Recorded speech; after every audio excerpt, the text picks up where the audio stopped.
क्या कथाएं इससे जुड़ी हुई हैं? कहा जाता है कि सबसे पहले माता सीता ने छठ पर्व किया था। बिल्कुल, अगर मैं नवजोत जी बात प्रारंभ करूं तो मैं कहूंगा शायद ब्रह्मांड इससे जुड़ा हुआ है। मैं एक कथा की बात नहीं करूंगा। मुझे लगता है कि सूर्य के बिना किसी के लिए भी जीवन जीना संभव नहीं है, तो इसलिए पूरा ब्रह्मांड इससे जुड़ा हुआ। और मैं जानता हूं कि छठी ही एक ऐसा पर्व है जिसको बेशक आपके यहां किया जाता हो या ना किया जाता हो, लेकिन इस पर्व के दिन सूर्य की आराधना करके आप जीवन में वो प्राप्त कर सकते हैं जिसके लिए आप उत्सुक हैं। क्योंकि आप एक बात ध्यान रखिएगा, अगर मैं एस्ट्रोलॉजिकली ही बात करूं, ज्योतिष वेद का सबसे महत्वपूर्ण अंग है और उसकी पहली रचना, अगर मैं वशिष्ठ जी से पहले बात करूं, अत्रि से पहले बात करूं, पाराशर जी से पहले बात करूं, व्यास जी से पहले बात करूं, तो उसका प्रमुख आचार्य सूर्य को माना गया है। तो अगर जीवन में कुछ भी मुझे प्राप्त करना है तो सूर्य ब्रह्मांड की आत्मा है और उनकी आराधना करके हर व्यक्ति कुछ प्राप्त कर सकता है। तो मैं धन्यवाद एक बार जीएनटी का फिर से करते हुए, और मैं चाहूंगा कि आप अपने घर पे बैठे हुए हैं लेकिन सूर्य को आप भी प्रसन्न करना चाहेंगे, क्योंकि प्रसिद्धि तो आपको ही प्राप्त करना है। तो आइए हाथ जोड़ करके एक बार सूर्य की आराधना कर लेते हैं और फिर इसकी पौराणिक कथाओं पर चर्चा करेंगे। ओम हे सूर्यो सहस्रेशो तेजो राशि जगत्पते अनुकंपमये मयाम देवा गृहाणर्घं दिवाकरः। बोले सूर्य भगवान की जय। तो अगर इसकी पौराणिक कथा को लेकर बात करें एक बात नवजोत जी, और इस टाइम के व्रत त्योहार जो भी हैं ना, वो बहुत महत्वपूर्ण हैं। इस टाइम के ही वो व्रत त्योहार हैं जो कामनाओं को पूर्ति कराने वाले हो कि 12 वर्ष बाद और कई वर्षों बाद बृहस्पति अतिचारी होकर के उच्चस्थ होकर गोचर कर रहे हैं।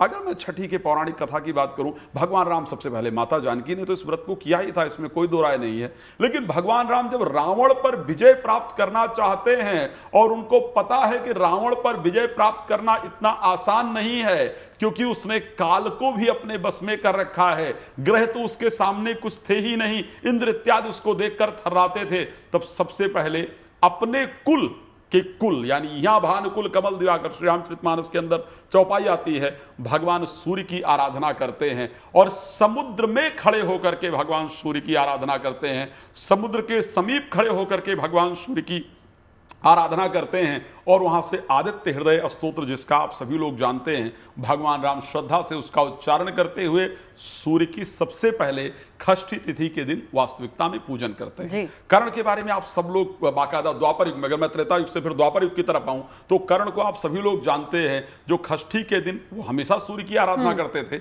लेकिन षष्ठी को विशेष जल में खड़े होकर के और सूर्य की आराधना, और इसीलिए उनके अंदर इतनी ताकत थी कि भगवान कृष्ण को भी पता था कि कर्ण को मारना इतना आसान नहीं है। अगर उसके साथ श्राप कनेक्टेड नहीं होता, भगवान अगर अर्जुन के साथ नहीं होते तो शायद मुश्किल था। और वो कथा अगर मैं बताऊं छोटी सी, कि जब अर्जुन एक बाण मारते थे तो कर्ण थोड़ी देर, कर्ण का रथ पीछे जाता था, थोड़ी दूर पीछे जाता था, और जब कर्ण बाण मारते थे तो अर्जुन का रथ वहां स्थिर रहता था। अर्जुन ने कहा, देखो प्रभु, मेरे बाणों में कितनी ताकत है, मैं बाण मारता हूं तो कर्ण का रथ पीछे जाता है। तो भगवान ने थोड़ा हनुमान जी को इशारा किया कि थोड़ा ध्वज से उतर जाओ, और कर्ण ने अगला बाण मारा तो अर्जुन का जो रथ है वो कई कोस पीछे चला गया। तो वास्तविकता में वो किसका प्रभाव था? वो सूर्य का प्रभाव था। तो इस व्रत को सभी लोगों ने किया है और इस व्रत का जो प्रभाव है बहुत बेहतर है। इस पर हम आगे डिटेल में और चर्चा करेंगे। सबसे पहले आपने बताया कि कथाएं किस तरीके से, पौराणिक कथाएं जो इसके साथ जुड़ी है, लेकिन मैं प्रतीक जी आपके पास आते हुए, अब क्योंकि सूर्य से सीधा कनेक्शन होता है, तो इस समय ग्रह दशा सूर्य की कैसी चल रही है ये भी बताते चलिए। देखिए, इसके पहले एक बात बताना चाहेंगे, मुंगेर और बेगूसराय के एरिया में जिस तरह से छठ मनाया जाता है, पूरे विश्व में वैसा कहीं नहीं मनाया जाता। कहते हैं यही वो एरिया है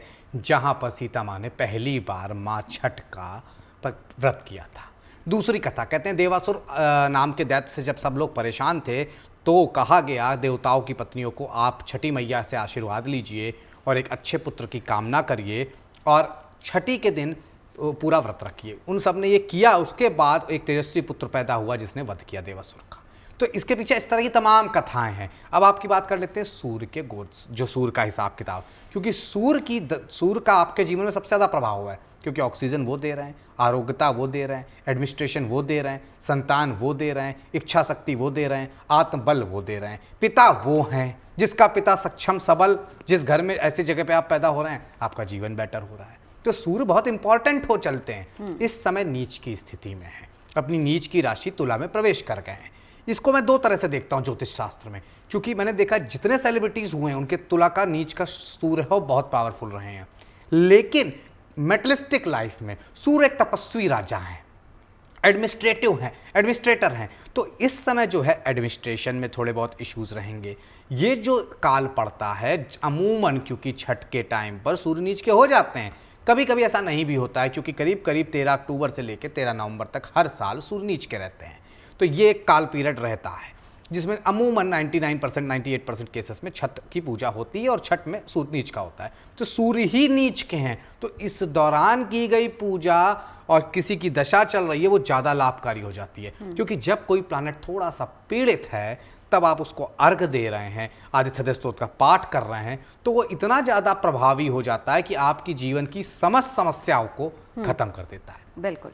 4 दिन, पहला, दूसरा, तीसरा, चौथा, एक बार बता दीजिए किस किस दिन क्या क्या होता है, कैसे नियमों का पालन करना है। पहला दिन नहाए खाए, आपको निश्चित तौर पर सूर्यदेव को अर्घ देना है, पूजा उपासना करनी है। इस दौरान सूर्यास्तक का पाठ, आदित्य हृदय स्तोत्र का पाठ किया जा सकता है। दूसरा दिन भोग लगता है, खरना का भोग लगता है, खीर गुड़ की बनाई जाती है, उसमें निश्चित तौर पर आप प्रसाद में वितरित जरूर करें, और उसमें खास तौर से आपको कुछ चीज़ों का विशेष ध्यान रखना होता है, जो होता है घी और उससे बनी हुई रोटियों का ख्याल रखा जाता है।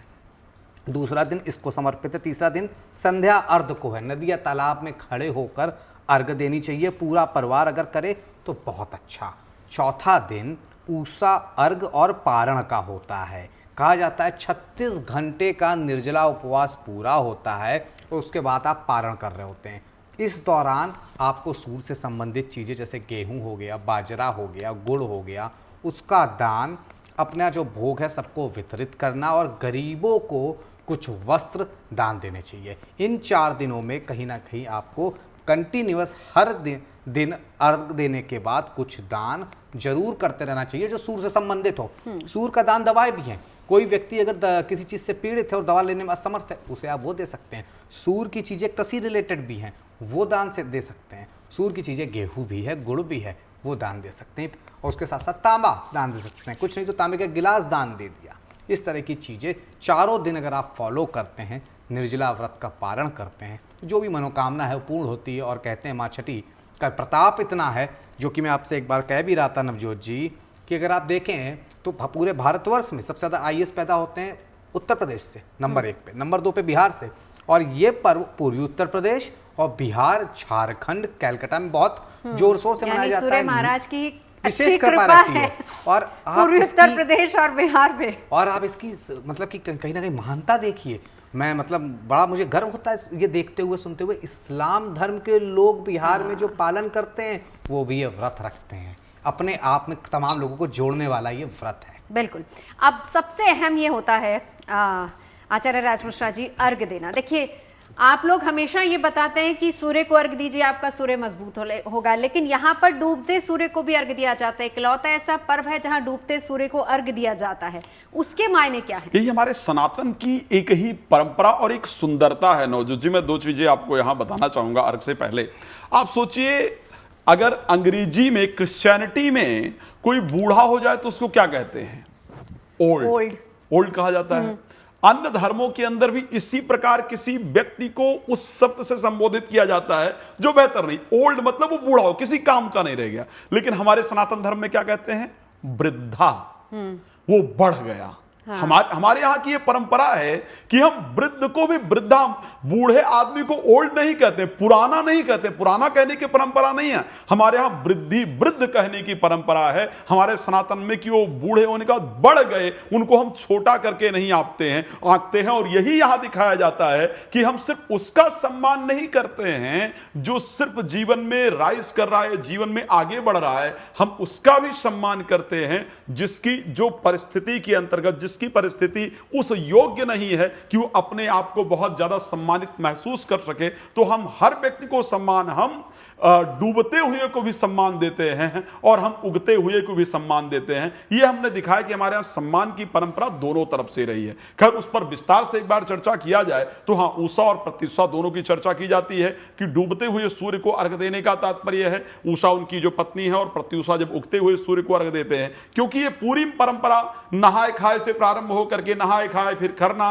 फिर सजिया अर्घ और फिर भोरवा अर्घ, ये 4 प्रकार की परंपरा का पालन किया जाता है। और मैं जब छठ की वास्तविकता में बात करता हूं नवजोत जी, तो जो मैं व्रत की कल्पना करता हूं सदैव कि व्रत को किस प्रकार किया जाना चाहिए, परमात्मा को प्राप्त करने के लिए किस प्रकार की साधना किया जाना चाहिए, तो मुझे वो सिर्फ छठ के अंतर्गत ही वास्तविकता में नजर आता है। क्योंकि किसी व्रत को करने से पहले हम जनरली जब व्रत करते हैं तो क्या होता है, कल हमारा व्रत है तो आज हम क्या प्रारंभ करते हैं, आज खूब दबा के रात को खा लो क्योंकि कल हमको भूखे रहना है। लेकिन एक छठ का व्रत ही इस प्रकार का व्रत है कि कब जिस दिन नहाए खाए है उस दिन क्या खाने का नियम है, नियम है कि आपको घिया खाना होगा, आपको पीली दाल यानी चने की आपको दाल का सेवन करना होगा। चने की दाल बृहस्पति तत्व को रिप्रेजेंट करता है, घिया बुध तत्व को रिप्रेजेंट करता है। आप अपनी बृहस्पति की जो ऊर्जा है शरीर के अंदर उसको आप जागृत करते हैं ताकि आप व्रत के अंदर व्रत के लिए तैयार हो सके और आपकी आत्मा सात्विक हो सके। फिर दूसरे दिन आप पूरा दिन व्रत करते हैं, दूसरे दिन पूरा दिन व्रत करके शाम को क्या खाना खाया जाता है, पूरे दिन कुछ नहीं खाना है, पानी भी नहीं पीना है। रात्रि को खाना क्या खाना है, रसियाउर कहा जाता है, गांव में जो गुड़ का चावल बनता है ना उसको रसियाउर कहा जाता है, वो बना करके और उसके साथ रोटी। सायंकाल में आपको वो भोजन करना है, वो आपके मंगल तत्व को स्ट्रांग करेगा और गुड़ के अंदर सूर्य तत्व पाया जाता है, उसको आपके स्ट्रांग करेगा। मंगल तत्व स्ट्रांग होने से आपकी भक्ति करने की जो ऊर्जा है वो आपको प्राप्त होने जाएगी, उससे आप करेंगे। फिर उसके बाद जाकर के आप सांझिया अर्घ में क्या करते हैं, जो रात्रि को अर्घ दिया जाता है उसको आप किस प्रकार से करते हैं, आप रात्रि को दुग्ध से अर्घ प्रदान करते हैं और दुग्ध से रात्रि को जो अर्घ, दोनों अर्घ के नियम डिफरेंट हैं। जो सजिया अर्घ दिया जाता है उसका नियम डिफरेंट है। मैं यहीं से हम चर्चा को आगे बढ़ाएंगे, दोनों अर्घ के नियम किस तरीके से अलग है। आप चर्चा कर रहे थे कि नियम बहुत अलग अलग हैं डूबते और उगते सूर्य को अर्घ देने के लिए, और उन नियमों का पालन करना बहुत जरूरी है। जरा एक बार हमारे दर्शकों के लिए बता दीजिए दोनों के नियम क्या क्या है। देखिए, अगर उगते और डूबते, मैंने स्टार्टिंग से नियम की बात की है, और अगर मैं नहाए खाए के दिन के मैंने नियम को आपको चर्चा किया, खरना के दिन आपको क्या करना चाहिए। अच्छा, खरना के दिन एक बड़ा डिफरेंट, नहाए खाए के दिन बड़ा डिफरेंट है कि चावल कौन सा प्रयोग किया था, अरवा चावल, जो बिल्कुल उसी वर्ष में चावल हुआ हो उस चावल के प्रयोग का विधान है। अच्छा, जिस दिन सजिया अर्घ रात्रि को दिया जाता है उस दिन शास्त्रोक्त नियम है कि जो अर्घ में लोटा प्रयोग किया जाता है वो लोटा स्पेशली स्टील का होना चाहिए, चांदी का होना चाहिए, तांबे के लोटे का प्रयोग नहीं किया जाता है, क्योंकि उस दिन जो अर्घ देने का विधान है वो दुग्ध से अर्घ देने का विधान है। और दुग्ध से अर्घ दे करके हम क्या करते हैं, जल के अंदर खड़े होकर के दुग्ध को अस्त होते हुए सूर्य को, जब ढलते हुए सूर्य को अर्घ देते हैं तो हम अपनी मानसिक शक्ति के लिए सबसे पहले प्रार्थना करते हैं, क्योंकि बहुत सारी जगह पर इस प्रकार की है कि हमारे सम्मानीय जो उपासक हैं वो क्या करते हैं कि पूरी रात जल में खड़े रहते हैं और सुबह जब सूर्य उदय होता है तो वहां अर्घ दे करके और फिर अपने व्रत को संपूर्ण करते हैं। अब धीरे धीरे परंपराओं में थोड़ी कमी आई है, रात को थोड़ी देर खड़े होना या फिर सुबह जाकर के खड़े होना, लेकिन पहले ये परंपरा थी और अभी भी कुछ जगह पर यह परंपरा है कि पूरी रात्रि। तो खड़े होने के लिए हमको क्या चाहिए, पूरी रात्रि हम जल के अंदर खड़े रह सकें उसके लिए हमको क्या करना चाहिए, हमारी मानसिक शक्ति दृढ़ होनी चाहिए। मानसिक शक्ति को दृढ़ करने के प्लैनेट कौन है, चंद्रमा है, जो मानसिक शक्ति प्रदान करते हैं। तो फिर कच्चा दूध, स्पेशली गाय का दूध हो तो उस दूध के माध्यम से श्रद्धा पूर्वक जो है वो अर्घ प्रदान किया जाता है। और जनरली ये नियम है कि जब अर्घ रात्रि को दिया जाता है तो वो अर्घ पश्चिम की तरफ मुख करके दिया जाए, इस प्रकार का विधान। अच्छा, सुबह अर्घ का डिफरेंट विधान है। हाँ। सुबह जो अर्घ दिया जाता है उसमें तांबे के लोटे का प्रयोग किया जाता है। सुबह अर्घ के अंदर जो टोकरी तैयार की जाती है, रात्रि के अर्घ का बहुत बड़ा विधान नहीं है, लेकिन सुबह के अर्घ का बहुत बड़ा विधान है। सुबह के अर्घ के अंतर्गत आपको टोकरी में गन्ना जरूर रखना होता है, आपको खीरा रखना होता है, आपको शकरकंदी रखना होता है, आपको सिंगाड़ा रखना होता है, आपको नींबू रखना होता है, कुछ जगह पर आपको हल्दी इत्यादि रखना होता है, आपको भींगे हुए चने रखने होते हैं, ये सारी चीजें आपको रखनी होती है। और तांबे के लोटे से आपको अर्घ देना होता है, और अर्घ के समय भी उसके अंदर गुड़ इत्यादि का प्रयोग करके हम सूर्य को अर्घ देते हैं। तो दोनों के जो अर्घ का विधान है वो बिल्कुल डिफरेंट है। अच्छा, दोनों के अर्घ में आप सोचिए, रात्रि को आपने जब प्रयोग किया है तो क्या किया है, रात्रि को अर्घ देते हुए आपने सबसे पहले अपनी मानसिक शक्ति के लिए, चंद्रमा को स्ट्रांग करने के लिए दुग्ध से जल के अंतर अर्घ दिया है। और जब सुबह आप अर्घ दे रहे हैं तो तांबे के पात्र से अर्घ दे रहे हैं, और वो तांबे के पात्र में भी स्पेशली आप गुड़ का प्रयोग करते हुए अर्घ दे रहे हैं, जो कि पूरी तरह मंगल और सूर्य को रिप्रेजेंट करता है। तो आप अपनी आत्मशक्ति के लिए उनको ताकत देने का प्रयास करते हैं। यानी कहने का तात्पर्य यह है कि उपासना हम सूर्य की कर रहे हैं, लेकिन हम इसी दौरान अपने तमाम ग्रहों को भी सभी मजबूत ग्रहों कर रहे को हैं। और अपनी आत्मा और मन को ताकत दे रहे हैं, अपनी 5 ज्ञानेंद्रिया, 5 कर्मेंद्रियों को भी ताकत दे रहे ये हैं। अपने आप में आपको ताकतवर बनाता है। yes. इतना लंबा उपवास जब आप करते हैं, प्रतीक जी, आपके पास आते हुए कौन कौन से ऐसे अहम क्षेत्र हैं जहां पर सूर्य लीड करते हैं, और अगर हमें उन क्षेत्रों में तरक्की चाहिए तो क्या किया जा सकता है? कोई भी क्षेत्र हो, जीवन का कोई भी समस्या हो, उसके लिए सबसे अच्छा मंत्र ओम षष्ठी देव्याय नमः। इस मंत्र का पाठ करिए, छठ पूजा के दिन निरंतर करिए, 108 बार करिए। उसके बाद ओम घृणी सूर्याय नमः इस मंत्र का पाठ कर सकते हैं। आदित्य हृदय स्तोत्र का पाठ कर सकते हैं, क्योंकि श्री रामचंद्र भगवान ने भी ये मंत्र का पाठ किया था, और कहते हैं कि सारा संकट नाशक है राम रक्षा स्तोत्र, आदित्य हृदय स्तोत्र, इनका पाठ आप कर सकते हैं। अब आपने बात करी, अगर कोई व्यक्ति सरकारी नौकरी में सफल होना चाहता है, उच्च पद पर जाना चाहता है, चाहे प्रमोशन रुका हुआ हो तो, चाहे IAS PCS बनना हो तो, चाहे किसी भी तरह की कोई भी सरकारी नौकरी चाहिए हो, उसके लिए सूर्य और मंगल का आशीर्वाद जरूरी होता है। सूर्य प्राइम इसलिए क्योंकि एडमिनिस्ट्रेटिव पोजीशन है। तो आपको इन छठ के चारों दिन रेगुलर राम रक्षा स्तोत्र, आदित्य हृदय स्तोत्र, ओम घृणी सूर्याय नमः, ओम षष्ठी देव्याय नमः, इसका पाठ करते रहना है। किसी भी तरह के कंपटीशन में भाग लेने जा रहे हैं, नहीं निकल पा रहा है IAS PCS या कोई सरकारी नौकरी, इन 4 दिनों का लाभ उठाइए। दूसरी बात, जो लोग बहुत बीमार हैं नवजोत जी, क्योंकि आरोग्यता के कारक कहे गए हैं सूर्य, उनको खास तौर से रोज सुबह जब सूर्य देव निकलें, अपनी दवाएं पर्चे वहां रख दीजिए, सूर्यदेव को अर्घ दीजिए, शाम को भी यही करिए, और उसके बाद वो दवाएं और वो पर्चे आप कंटिन्यूअस दवाएं को खाते रहिए। उसी के साथ साथ ऐसे रोगी व्यक्ति जिनकी कंटिन्यूअस दवाएं चल रही, खत्म नहीं हो पा रही हैं, उन्हें वही दवाएं किसी व्यक्ति को तलाश के इन 4 दिनों में दान दे देनी चाहिए। ये रही बात आरोग्यता की और नौकरी पेशा की। अब बात करते हैं धन की। धन के भी स्वामी, क्योंकि काल पुरुष की कुंडली में पंचम भाव के स्वामी, पंचम भाव लक्ष्मी स्थान है, तो इसलिए खास तौर से ऐसे लोगों को घी का दीपक चारों दिन जलाना चाहिए संध्या काल के समय जब अर्घ दे रहे हों, और अगर अर्घ दे चुके हों तो विष्णु जी के आगे जला दीजिए। ओम सूर्याय नमः का 108 बार पाठ करिए। ये धन से संबंधित समस्याएं खत्म कर देगा। तो कहीं ना कहीं अगर धन, नौकरी पेशा और रोग सब कुछ कंट्रोल हो गया तो बेहतर। अब बात करते हैं रिश्तों की। तो रिश्तों के लिहाज से भी बहुत जरूरी है कि आप क्या करें, गुड़ का भोग, ठेकुआ जो कि गुड़, गेहूं, घी, चीनी से बनता है, वो बना लें। अगर आप पूजा नहीं भी करते हैं छठ की, आप अगर व्रत नहीं भी रखते हैं, तो उस तरह का प्रसाद बनाइए, और तीसरे चौथे दिन जरूर सूर्यदेव को भोग लगाइए। सूर्यदेव को भोग नहीं लगा पाते हैं, अपने मंदिर में जाकर विष्णु नारायण को भोग लगाइए, क्योंकि सूर्यदेव उन्हीं के ही प्रतीक हैं। तो वो भोग लगा के घर वालों में वितरित करिए, तो कोई भी रिश्तों की समस्या, वैवाहिक समस्या भी खत्म होगी।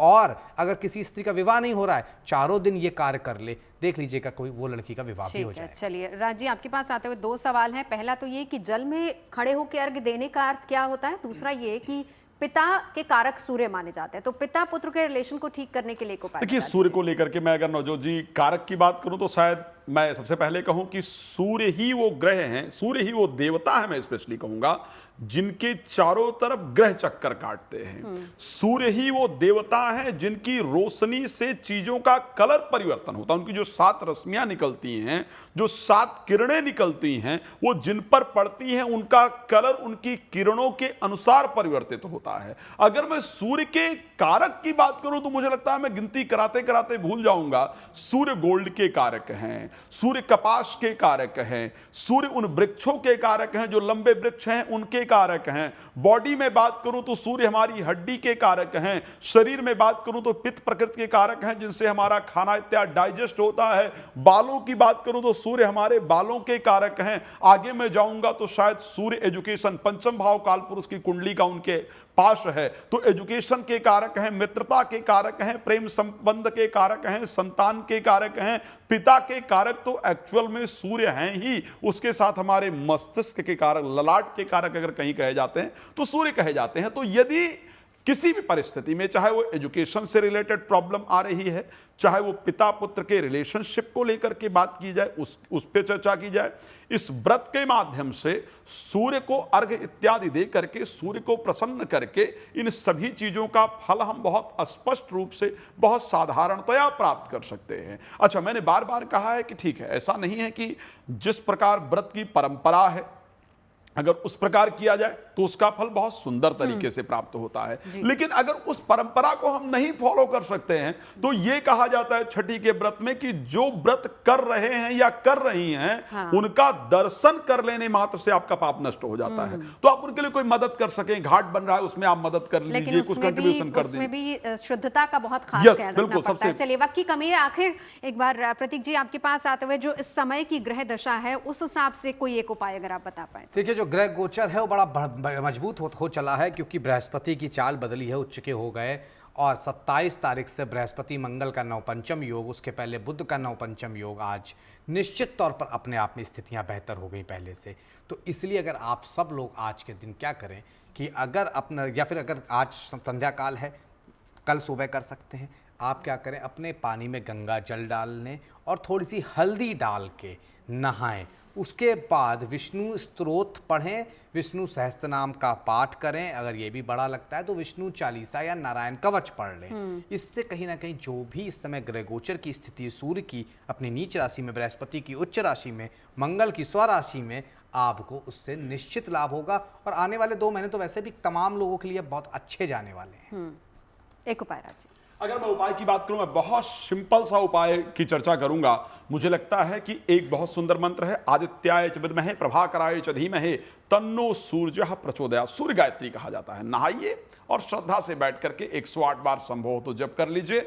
और अगर सजिया अर्घ और भोरो अर्घ, यानी दोनों दिन, जिस दिन रात्रि को अर्घ दिया जाता है और सुबह दिया जाता है, दोनों दिन 108 बार कर लीजिए। मैं कह रहा हूं सारी रुकावटें दूर हो जाएंगी। चलिए, बहुत अगर आप मुझसे जुड़ करके अपनी समस्याओं का समाधान चाहते हैं और चाहते हैं कि आपकी समस्याओं को ज्योतिष के माध्यम से सुलझाया जाए, तो आप हमसे संपर्क कर सकते हैं, जुड़ सकते हैं एस्ट्रो तक पर।